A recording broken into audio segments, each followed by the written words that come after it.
Assalamualaikum dan hai guys. Saya Nori. Dan saya Rauda. Hari ini kami akan tunjukkan tata cara untuk ibu ayah turunkan anak di sekolah. Jom!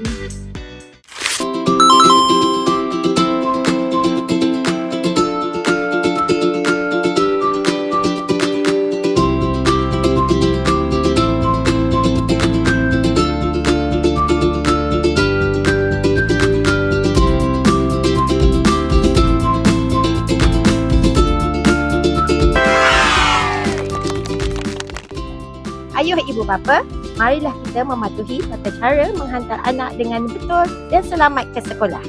Bye!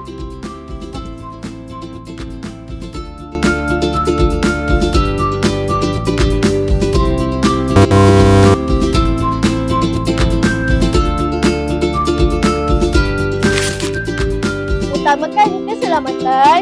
Ingat, sekolah selamat, murid selamat, pembelajaran berkesan.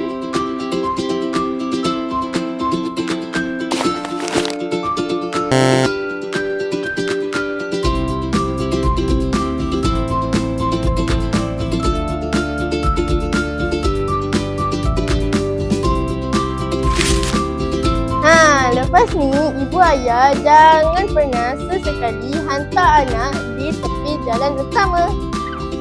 Aduh, tahu tak sebab apa?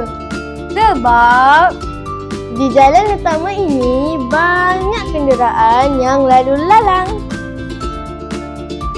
Lepas ni ibu ayah kenalah ikut tata cara turunkan anak di sekolah. Got it?